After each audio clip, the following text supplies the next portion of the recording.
విద్యాబుద్ధులు నేర్పించాలని మనస్ఫూర్తిగా కోరుతా ఉన్నాను. The destiny of a nation is decided in the 4 walls of class room.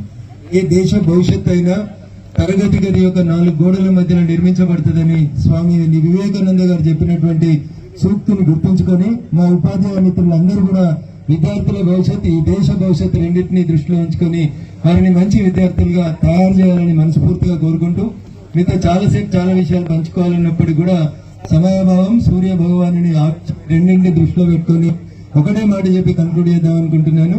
డాక్టర్లు, ఇంజనీర్లే కాదు, సొసైటీలో అందరూ ఉండాలి. కొంతమంది పోలీసు వాళ్ళు ఉండాలి, కొంతమంది రెవెన్యూ సిబ్బంది ఉండాలి. అట్లా అన్ని రకాలైనటువంటి వాళ్ళు కావాలి. పేరెంట్స్ కూడా నా విజ్ఞప్తి ఒకటే, ఇంటర్మీడియట్ అయిపోగానే నా కొడుకు ఎంసెట్ రాయాలి, అయితే ఎంబీబీఎస్ చదవాలి, లేకపోతే ఇంజనీరింగ్ చదవాలి, ఈ 2 చదివితేనే మంచిగా ఉంటుంది అనేటువంటి ఆలోచన నుంచి బయటికి రండి దయచేసి. అరిస్టాటిల్ చెప్తాడు, all round development of A student is more important అని. ఆ దిశగా తల్లిదండ్రులు విద్యార్థులకి ఏది ఇష్టమైతే ఆ రంగంలో మీరు వారిని ఎంకరేజ్ చేయాలని చెప్పి నేను కోరుతా ఉన్నాను. వీళ్ళు ఏం చదువుకుంటారు, ఏం చేస్తారు అనేది పక్కన పెడితే, ఉపాధ్యాయులు వాళ్ళకి కొంచెం మంచి క్రమశిక్షణ నేర్పించిన తర్వాత విద్యార్థులు వాళ్ళకి నచ్చిన రంగంలోకి పంపించేస్తే మనం చూస్తా ఉన్నాం.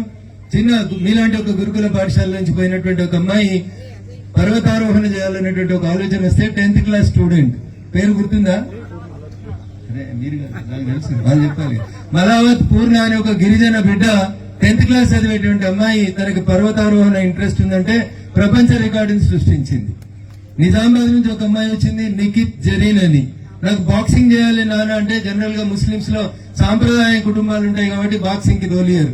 కానీ నిఖిత్ జరీన్ వాళ్ళ అమ్మా నాన్నని ఒప్పించి నిజామాబాద్ కి హైదరాబాద్ కి మకాం మార్చి బాక్సింగ్, ముఖం పగిలిపోతుంది, బొక్కలు ఇరిగిపోతాయి, ఆడపిల్లలు నీకెందుకు బాక్సింగ్ బిడ్డ అని అందరు డిస్కరేజ్ చేస్తే, వాళ్ళ తల్లిదండ్రులు ఎంకరేజ్ చేస్తే నిఖిత్ జరీన్ పోయి మెడల్ తీసుకొని వచ్చి ప్రధానమంత్రి గారితో సత్కారం పొందింది ఒక నిజామాబాద్ బిడ్డ. కాబట్టి చదువుకి మాకు పైసలు లేవు, మాకు ఇంగ్లీష్ మీడియం లేదు, మా అమ్మ నాన్న మమ్మల్ని కాన్వెంట్ లో చదివిస్తలేరని డిసప్పాయింట్ కాకండి. ఈ వేదిక మీద ఉన్న అందరం, నాకు తెలిసి మా కలెక్టర్ గారు, ఎస్పీ గారు కూడా ప్రభుత్వ పాఠశాలల నుంచి చదువుకొని ఇందాక వచ్చి ఉంటారు. If I'm wrong please correct me, collector and SP గారు. మేమైతే రాజకీయ నాయకులు అయితే ఎక్కువ శాతం ప్రభుత్వ పాఠశాలలలో చదువుకొని ఇంత దాకా ఎదిగొచ్చినాం. ఈ దేశంలో చరిత్రను మార్చినటువంటి అనేక మంది పల్లెటూర్లకి వెళ్ళి గ్రామీణ వాతావరణంకి వెళ్ళి వచ్చిండ్రు. ఇంత పెద్ద క్యాంపస్ ఇంత మంచి అవకాశం ఇచ్చింది ఆడుకోవడానికి. జనరల్ గా ప్రైవేట్ స్కూల్ అయితే ఒక అపార్ట్మెంట్ ఉంటుంది డబ్బాలాగా, ఒక ఏసీ రూము, ఏసీ బస్సు, పిల్లగాడు ఏసీలో పోతాడు, ఏసీలో వస్తాడు. అది ఎట్లుంటదంటే, మనం కోటి ఫామ్ చూస్తాం కదా, కోళ్ళ ఫామ్, ఏసీలకి వెళ్ళి బయట పెట్టంగానే, పోల్ట్రీ ఫామ్ లకి వెళ్ళి బయట పెట్టంగానే కోడి పిల్ల చచ్చిపోయినట్టు ఉంటది. కానీ మనం గ్రామీణ భారతంకి వెళ్ళి వచ్చిన వాళ్ళం. మనం కబడ్డీ ఆడతాం, ఖోఖో ఆడతాం, చెట్లు ఎక్కుతాం, గోడలు దుంకుతాం. మన శరీరం అరిస్టాటిల్ కోరుకున్నట్టు ఆల్రౌండ్ డెవలప్మెంట్ కి సహాయపడే రీతిలో మనం ఎదిగి ఉన్నాం.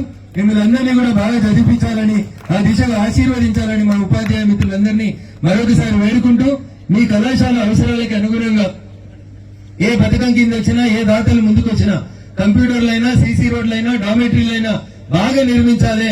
అన్ని రంగాల కంటే విద్యారంగానికి ఎక్కువ ప్రాధాన్యత ఇవ్వాలని ఈ రాష్ట్ర ప్రభుత్వానికి సూచిస్తూ, ఖేలో ఇండియా, ఫిట్ ఇండియా, అనేక రకాలైనటువంటి ప్రోగ్రామ్స్ లో మా విద్యార్థులు అత్యాధునికంగా ముందుకు సాగుతారని కోరుకుంటూ, మనస్ఫూర్తిగా మీకు అందరికీ మరొకసారి బంగారు బయట చేకూరాలని, ఆ దిశగా మీ అడుగులు పడాలని కోరుకుంటూ, అవకాశం ఇచ్చినటువంటి వేదికకు కళాశాల ప్రిన్సిపల్ మధుసూదన్ గారికి మరొకసారి కృతజ్ఞత వందనాలు తెలియజేస్తూ సెలవు తీసుకుంటా ఉన్నాను.